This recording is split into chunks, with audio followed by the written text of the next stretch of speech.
안녕하세요. 이대 목동병원 내분비내과 성연아입니다. 월경을 잘 하지 않는 것, 불임 외에도 건강 문제가 있을 수 있나요? 그럼요.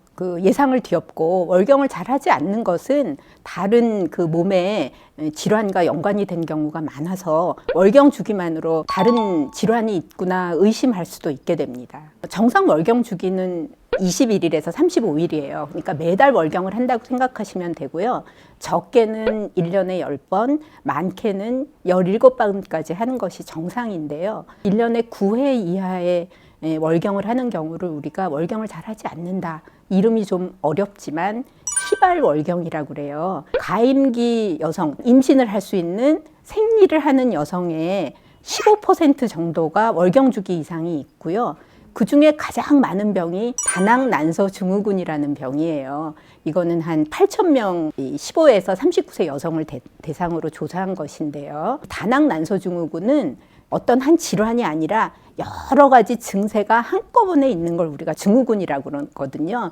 여러 가지 복잡한 증세를 일으키게 됩니다. 그럼 다낭난소 증후군이 정확하게 어떤 질병인가요? 정의로는 딱 두 가지를 말씀드릴게요. 배란이 잘 안 돼서 월경을 잘 하지 않는다. 그 다음에 여자에서 안드로겐이 많다. 그런데 여기서 남성 호르몬 안드로겐이 많다는 건 남성 수준으로 많아서 남성화가 되는 게 아니라 여자의 100명을 기준으로 봤을 때 상위 5%에 해당될 정도의 안드로겐이 많은 거를 얘기하고요. 아주 정확한 특징 두 가지. 그렇다 그러면 희발월경 더하기 안드로겐 과다. 이렇게 설명드릴 수 있을 것 같아요. 다낭난소 증후군은 왜 생기고 문제는 어떤 것이 있을까요? 우리가 월경을 하기 위해서는 뇌로부터 신호가 난소까지 전달이 되게 돼야 되는데 난소를 자극하는 호르몬은 두 가지가 있어요. 주로 호르몬을 많이 하게 하는 LH라는 호르몬이 있고요. 난자를 성숙하게 해서 직접 배란에 관여하는 FSH라는 호르몬이 있어요. 그런데 이 LH하고 FSH는 아주 균형을 이루어서 호르몬도 잘 생기게 하고 난자도 성숙하게 해야 되는데 그 분비 리듬이 이상이 생기게 되면 LH만 너무 힘이 세지는 거예요. 그래서 호르몬은 많이 생기게 되죠. 역설적이지만 안드로겐은 난소에서 주로 나오거든요. 그래서 이 LH가 너무 힘이 세니까 에스트로겐도 많고 안드로겐도 많아지게 돼요.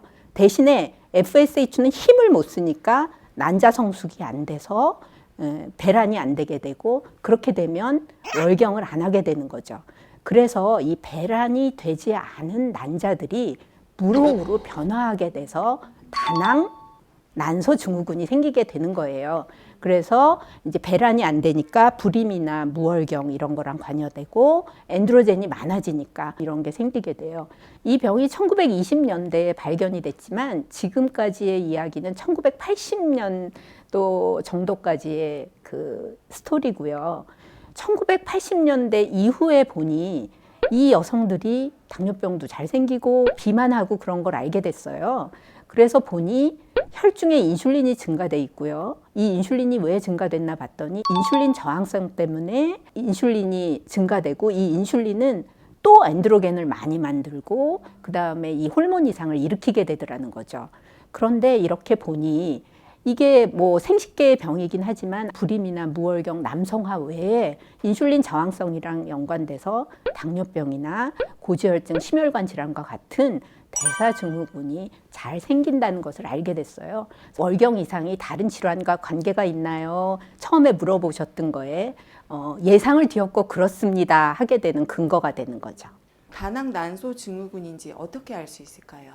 제가 환자를 보면서 드리는 문진표인데요.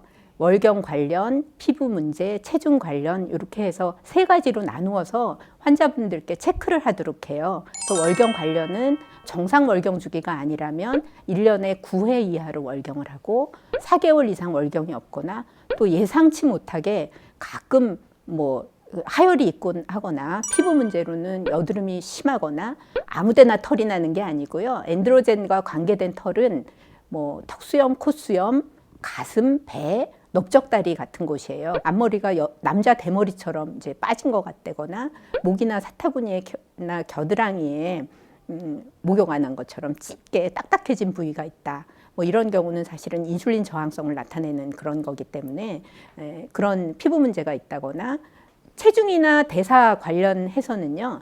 체중이 증가하고 체중 조절이 힘들고 갑자기 이유 없이 체중이 늘었고 밥을 먹고 나서 2시간 정도 후에 몸이 떨리거나 집중이 안 되고 배가 몹시 고프고 직계가족 중에 즉 부모님이나 뭐 조부모님이나 형제 중에 당뇨병이 있다거나 고혈압이 있다거나 심장병이 있는 경우 그래서 여기에 4개 이상이 있다면 의심을 이제 월경을 잘 안 하는 거를 중심으로 내분비내과나 산부인과 의사하고 상담해서 진찰하고 혈액 검사를 해보시는 것이 맞습니다. 다낭 난소 증후군은 어떻게 진단을 하게 되시나요?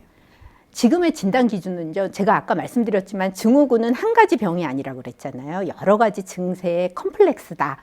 복합체다 그런 말씀을 드렸는데요. 이 3가지 중에 2가지가 있으면 지금은 다낭 난소 증후군이라고 이야기를 해요.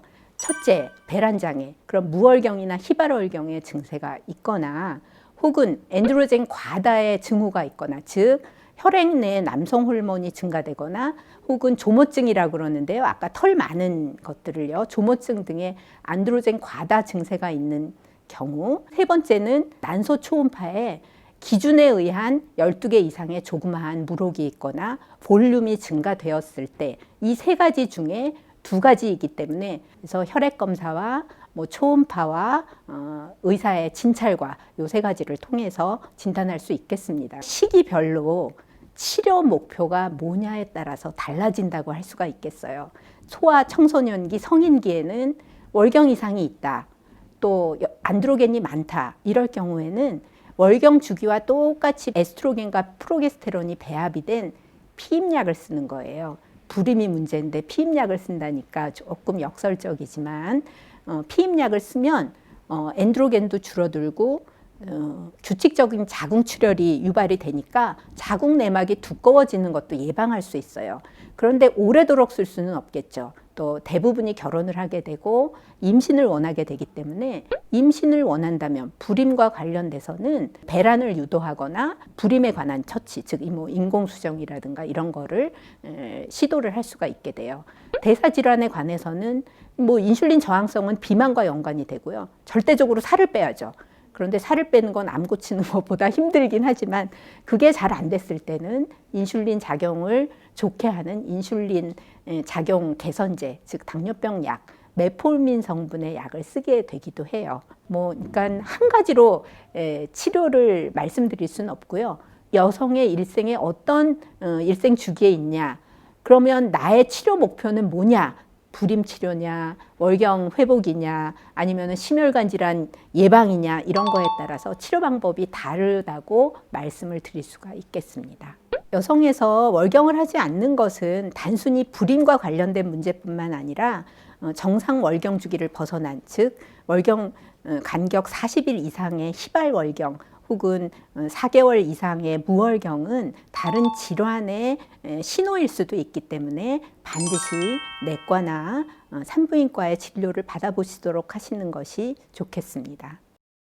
내 몸의 호르몬 밸런스 좋아요, 구독 눌러주세요.